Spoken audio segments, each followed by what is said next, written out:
Hi guys, and welcome to another week in video game news. There is a lot to get through here, and most of it isn't that great if you're an Xbox fan. So, yeah, let's just get into this shit show from Xbox.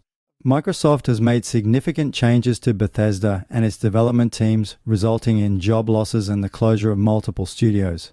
According to an article on Push Square News, head of Xbox Game Studios, Matt Booty, sent a company-wide email detailing the restructure plan. Let's have a look at the key points. Arcane Austin, the studio behind Redfall and known for creating Prey, is being shuttered. Tango Gameworks, founded by Shinji Mikami, who left last year. This studio is responsible for the Evil Within series.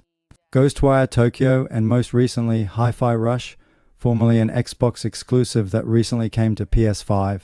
Also worth noting that this is Microsoft's only studio in Japan, wherein it's a market they have been trying to crack for decades now. Microsoft has closed them down. But what gets to me is the fact that Hi-Fi Rush was one of Xbox's best games of 2023. And there were hopes of a Hi-Fi Rush 2 that was being pitched to them. But still, Microsoft closes them down. Alpha Dog Studios, a mobile game developer most recently known for Mighty Doom, is also being closed. In addition to the studio closures, some jobs within Bethesda publishing and corporate teams are being cut. This consolidation process aims to prioritize high-impact titles and further invest in Bethesda's portfolio of blockbuster games and beloved worlds.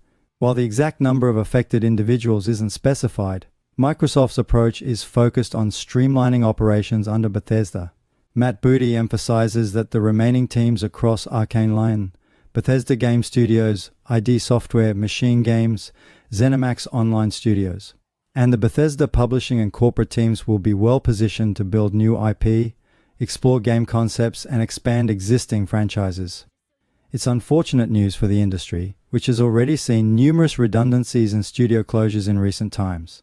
Legendary master of horror, Shinji Mikami, has commented on the surprise closure of the studio he founded, Tango Gameworks. The renowned game studio was shuttered in the latest round of Microsoft layoffs, leaving fans and industry insiders shocked.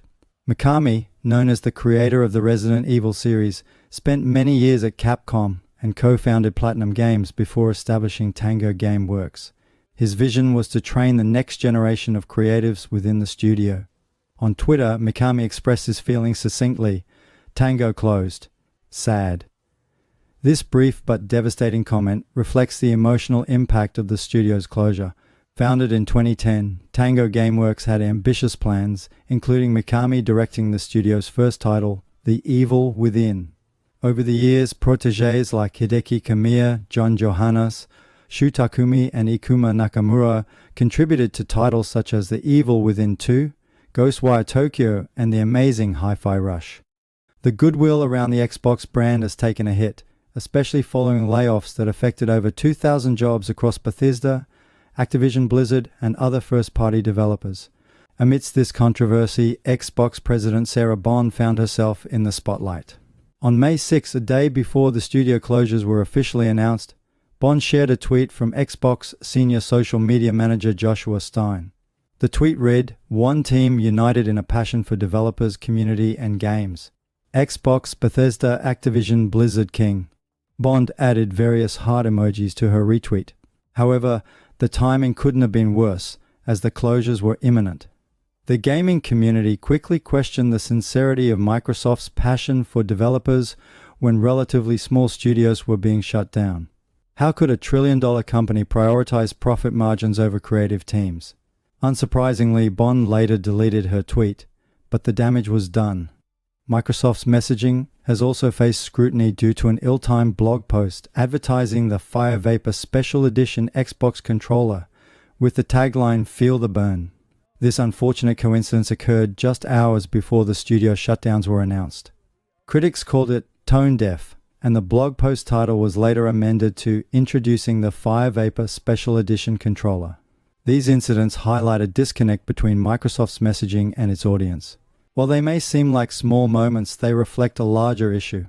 The original Hellblade, Senua's Sacrifice, was initially released as a console exclusive on Sony's PS4 back in 2017. However, it was later ported to various other platforms. The sequel, Senua's Saga, Hellblade 2 is set to launch as an Xbox exclusive later this month. But there have been rumors about a potential PS5 port. According to tech journalist Tom Warren, Microsoft is considering releasing the sequel on Sony's system. However, it's important to note that other industry insiders have dismissed these rumors, stating that Hellblade 2 remains an Xbox exclusive for now.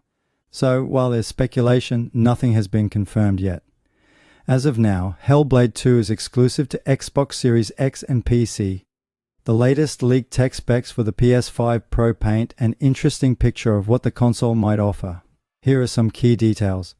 The most significant improvement in the PS5 Pro appears to be its significantly improved GPU. This enhanced GPU enables better ray tracing and supports Sony's new PSSR upscaling solution, powered by machine learning. According to alleged documents, the GPU rendering speed should be approximately 45% faster than the standard PlayStation 5. Sony is reportedly using a more powerful ray tracing architecture in the PS5 Pro, capable of speeds up to 3 times better than the standard PS5. This focus on ray tracing capabilities encourages developers to create more GPU-intensive effects in future games, which can earn them a PS5 Pro Enhanced label. While the CPU remains the same as the standard PS5, Sony has introduced a new mode that allows it to be overclocked to 3.85 GHz, a 10% increase compared to the PS5's 3.5 GHz. Interestingly, this mode is activated based on a game's needs rather than being manually controlled by players. Keep in mind that these specs are based on leaks, and Sony has not officially confirmed them. If these latest rumors are true, then Lara Croft's next adventure will take place in India, offering players a vast and diverse landscape to explore. From ancient temples to bustling cities, the game promises to immerse players in the rich culture and history of the region. Unlike previous titles, this Tomb Raider installment will be fully open world, allowing players to roam freely across a large map. Expect breathtaking vistas, hidden secrets, and challenging puzzles as you traverse the Indian terrain. To navigate this expansive world, players will have access to new traversal methods. These include motorcycles for speedy travel and parachutes for daring descents. Whether you're racing through dense jungles or gliding over picturesque landscapes, the options for exploration are boundless. The game is being developed using Unreal Engine 5 by Crystal Dynamics, the studio behind the franchise.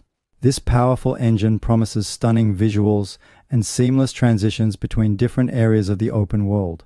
While details are scarce, rumors suggest that fan-favorite characters like Jonah Maeva and Curtis Trent may make a return. Additionally, Lara Croft herself will reportedly have a skill tree with spells, adding an intriguing layer of gameplay depth. Although no concrete release date has been confirmed, industry insiders speculate that the game might launch within a year, assuming there are no delays. Doesn't this sound a bit like Uncharted: The Lost Legacy? So that's pretty much it for this episode, as I have been busy playing a lot of Fallout 4 on my PS5. While that game looks nice now with its next-gen update, it's still as buggy as hell. Thanks so much, Bethesda. Maybe one day you guys will get it right. And it's really sad to see these Microsoft studios close down. I'm actually really worried for Ninja Theory's Senua's Saga. If that game flops, then could it be the end for Ninja Theory? I guess only time will tell.